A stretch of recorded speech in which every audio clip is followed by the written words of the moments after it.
안녕하세요. 반갑습니다. 병원 읽어주는 언니 문근영입니다. 최근에 병원에서 이슈가 되고 있는 신분증 확인, 여러분들 고민 많으시죠? 거기에 대한 이야기를 좀 나눠볼까 합니다. 많은 기대 부탁드리고요. 혹시 시청하시다가 마음에 든다 그러면 구독과 좋아요 꾹꾹 눌러주세요. 2024년 5월 20일부터 병원 진료를 보려면 신분증을 반드시 제시해야 됩니다.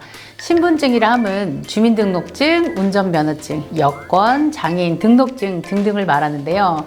그런데 병원의 입장은 이런 정책이 강화되면서 기존 응대 방식이나 접수 방식을 바꿔야 하는 상황에 놓이게 된 거죠. 또한 신분증을 지참하지 않은 내원 고객들과의 마찰도 빈번하게 일어날 것으로 예상되어지는데요. 이 시점에서 빈번하게 일어날 상황들을 예상해보고 대처 방법을 알아보겠습니다. 자, 고객님들의 예상 반응은 이렇습니다. 신분증 없는데요? 갑자기 신분증을 왜 검사하죠? 다른 병원은 확인 안 하던데요? 그런데 이런 상황들을 자칫 잘못 응대를 하면 컴플레인으로 이어질 수 있는 상황입니다. 사실 우리 코로나 시절에 그 마스크 미착용자를 출입을 금지시킨 적이 있잖아요. 그리고 또 체온이 조금이라도 높으면 진료를 거부했던 시절도 있었습니다. 그런 불편한 컴플레인을 고스란히 병원 직원들이 떠안았던 적 있으시죠? 그때도 많이 힘드셨을 텐데요.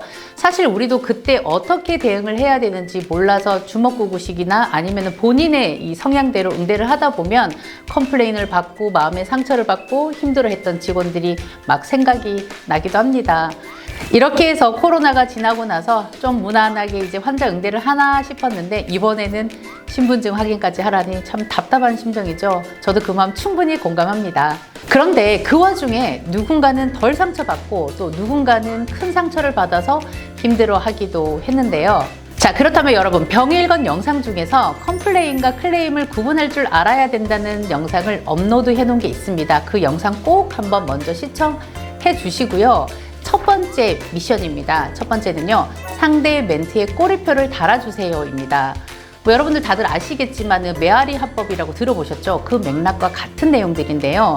이 꼬리표는 다들 아시겠지만 컴플레인의 크기와 강도를 결정하는 초기 작업으로 화재가 났을 때 소화기로 초기 진압을 하는 것과 똑같은 맥락입니다.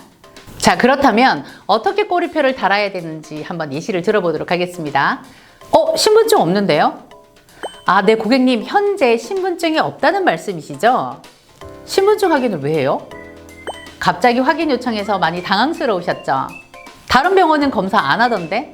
고객님, 확인 요청이 많이 번거로우시죠?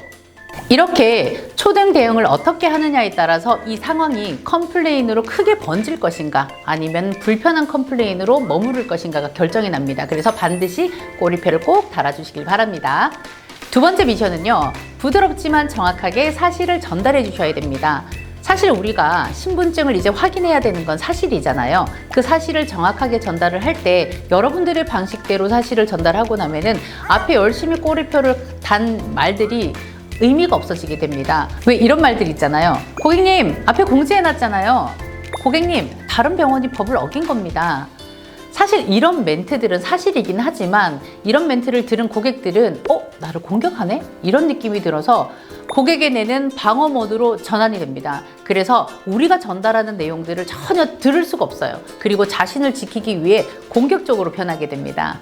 그래서 부드럽지만 정확하게 사실을 전달하는 내용들은 데스크 앞에 공지해놨듯이 정부 지침이 그러하다고 하니 저희도 번거롭지만 따를 수밖에 없는 상황입니다 라는 멘트를 통해서 너희들도 번거롭지? 우리도 마찬가지야. 우리 같은 편이잖아. 우리 다 같이 번거로운 거야. 그래서 동지애를 좀 심어주잖아요. 그럼 이런 뉘앙스를 풍기게 되면 고객은 그래, 니들도 힘들겠다라는 마음으로 우리의 요청을 충분히 수용하고 잘 들어줄 수 있게 됩니다.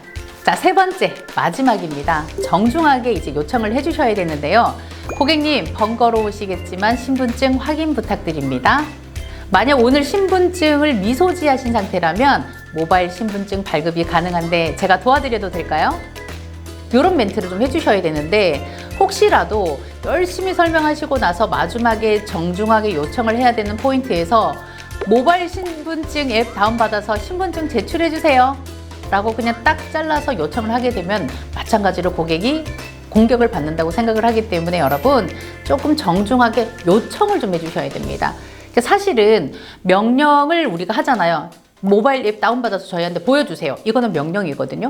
그래서 명령을 하는 것은 내가 너의 명령을 따라야 되는 거야? 라는 생각이 들지만 고객님 제가 도와드려도 될까요? 아니면 모바일 앱 다운로드 받으셔서 저에게 보여주시겠습니까? 라고 만약에 요청을 한다면요. 고객은 너의 부탁을 내가 들어줄 수 있지 라는 호의적인 마음이 생겨서 고객의 만족도가 훨씬 더 높아질 수 있다고 합니다. 사실 컴플레인이 없을 수는 없습니다. 분명히 계속 있을 거예요. 하지만 중요한 거는 크게 번지지가 않고 그리고 또 우리 응대하는 선생님들의 마음에 상처를 꽂는 일은 거의 없을 거라고 저는 판단되어집니다. 그래서 여러분들 오늘부터 좀 연습을 하셔서 2024년 5월 20일부터는 여러분들이 조금 더 부드럽고 스무스하게 고객의 입장을 좀 이해를 하고 좀 부드럽게 해결해 나가셨으면 좋겠습니다. 여러분들에게 도움이 됐길 바라면서 2024년 5월 20일부터 진행되어지는 신분증 확인 여러분 건승을 빕니다. 컴플레인으로부터 자유로워질 수 있도록 제가 응원하도록 하겠습니다. 그러면 다음 영상에서 만나 뵙도록 하겠습니다. 여러분 안녕.